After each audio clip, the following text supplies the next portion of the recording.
Tratar el tema de las posesiones demoníacas, incluso en el cine, siempre ha estado rodeado de circunstancias extrañas y en ocasiones muy graves hasta llegar a la muerte.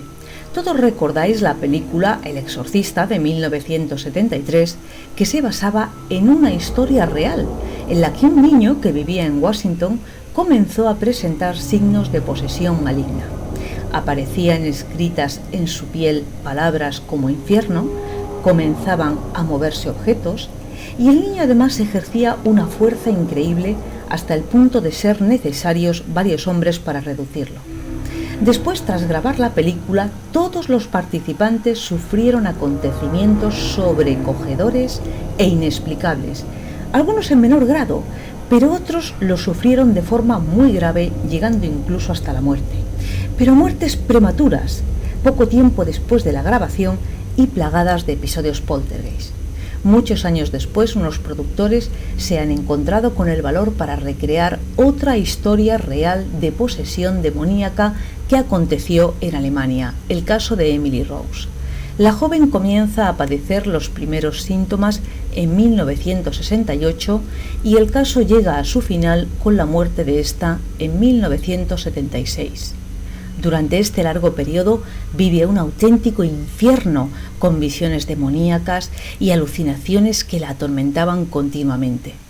En el caso real había 2 sacerdotes, y no uno como en la película, que no tenían experiencia en el campo de los exorcismos, y esto dificultó mucho todo el proceso.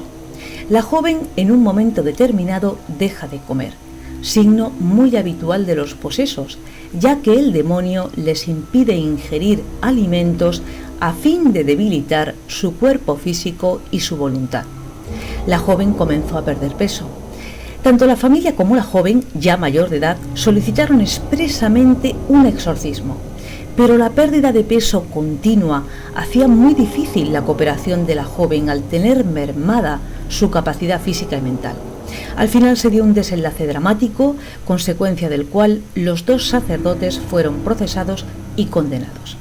En el juicio se intentó averiguar hasta qué punto la joven sufría un trastorno mental o incluso la epilepsia, o sufría un caso de posesión demoníaca que iba más allá de lo mundano. Este enfoque se da durante toda la película, en la que se obliga al espectador a moverse continuamente entre lo espiritual y lo material, entre la posesión o el trastorno mental, en ocasiones un límite muy difícil de diferenciar. Por eso os presentamos 2 testimonios, el de un experto exorcista, el padre Fortea, y el de un psiquiatra, el doctor Sánchez Caro. Los síntomas principales son la senglosía, hablar y entender lenguas que no se conocen, desplegar una fuerza sobrehumana y la levitación, que es quizá el síndrome más espectacular. Nosotros, la Iglesia, considera que hay algunos casos, muy pocos, en que se dan hechos preternaturales, inexplicables. Es imposible explicar como una viejecita de un pueblo, de pronto si le hablas latín, entiende latín, si le hablas griego, griego. La levitación ha sido vista por distintos testigos. Son todo ello indicios, y en algunos casos pocos, pruebas de que hay algo más como causa de un problema mental. La clave de los posesos está en una serie de trastornos que en psiquiatría conocemos como trastornos disociativos. Los trastornos disociativos son unos trastornos psíquicos en los que se altera la conciencia, se altera la identidad de la persona, se altera su memoria y se altera la percepción del entorno en el que está esa. Tened en cuenta que en la mayoría de los casos el demonio no posee un individuo al azar. Antes de esta posesión, el individuo ha llevado a cabo algún tipo de ritual, y el más peligroso de ellos es la Ouija.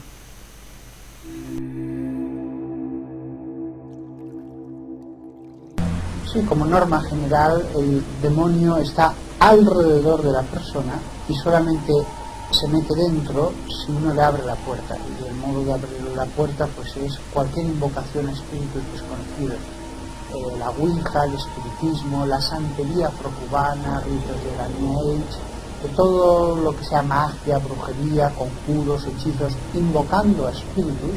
El mundo de los espíritus es real y pueden venir, pero lo que van a venir es espíritus malignos. Y para terminar os dejamos el plato fuerte, la grabación real de un fragmento muy corto de un exorcismo. En nombre santísimo de Jesús, venga. Reza la salve. Reza la salve. Reza la salve. En el nombre de Jesús. Hazlo. Para que sirva de ti. Para que